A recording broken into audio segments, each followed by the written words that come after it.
Hi folks, it's Nick Nairn here, your chef for the Big Dinner 2. And I'm going to share with you a little bit of my lockdown learning. So with a bit of spare time in my hands, I became a bit obsessed with spices and spice blends and how spices work together. And I'm going to show you how to make my Garam Masala, which literally translates as a mixture of hot spices.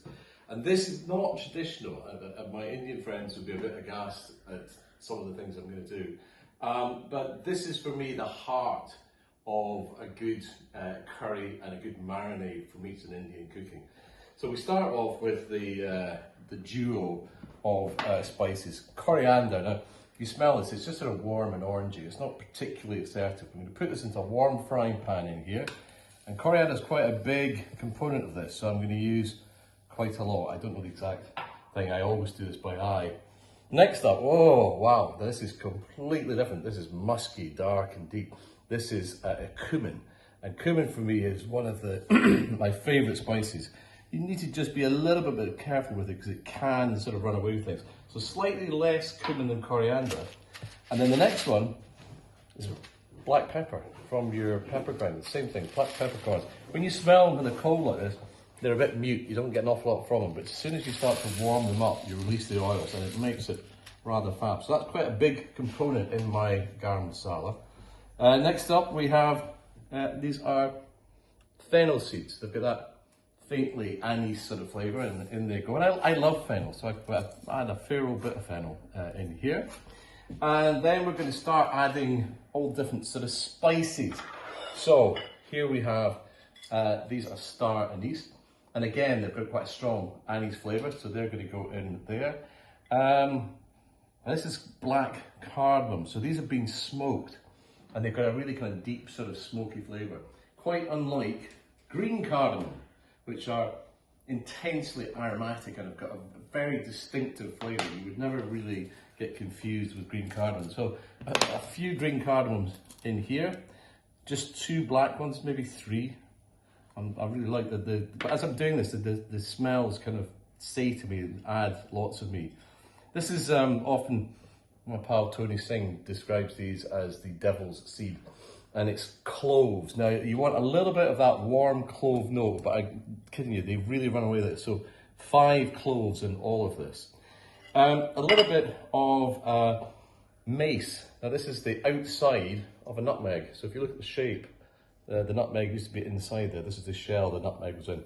So a couple of bits of mace in here, and some cassia bark. Now you can use cinnamon or cassia bark. Cassia bark is a little bit more sort of Chinese-y, I suppose, in sort of flavour profile. But I like the sort of almost licoricey flavour that you get from cassia. So cassia bark in here. Curry leaves, now preferably fresh. Not an awful lot from these dried curry leaves, but I'm putting them in nonetheless because I love the flavour of curry leaves. And one of the things I keep saying I must do is find some curry plant seeds and grow my own curry plants. Dried chilies, now not too many dried chilies, just take that stalk off, because you can always add chili later on. I'm really adding these for the flavour. And these are just from my garden, dried bay leaves. And that is the Garam Masala mix. Now what I need to do is just give this a little toast round. So maybe this is there, it was filming, this could take a little tight shot of that because this all looks really nice. Okay, so we're just going to toss all these spices around, and I can almost already start to smell much more aromatic because the heat of the pan, it's on a medium heat, just starts to release the oil from the seeds and from the spices. So we're getting that lovely. Can you smell that? I can. How good does it smell? Amazing. Amazing is the correct answer. That's brilliant. So just literally, I don't, not till they smoke.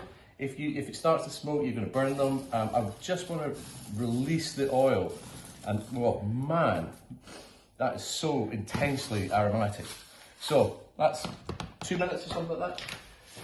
And I'm going to grind them in my trusty NutriBullet, which is my favourite kitchen gadget, and I have no commercial affiliation with NutriBullet yet. NutriBullet. Hi, Nick Nairn, chef for hire. I know kapow menu, very good.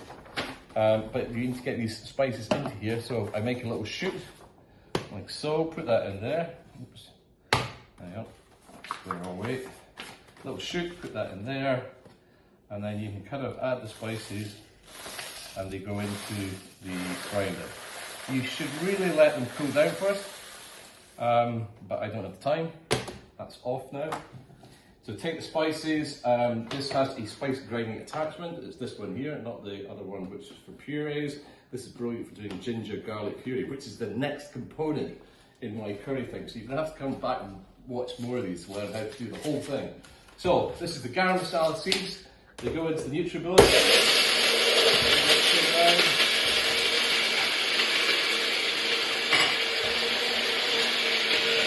Give that a little shake, just make sure they're all mixed up.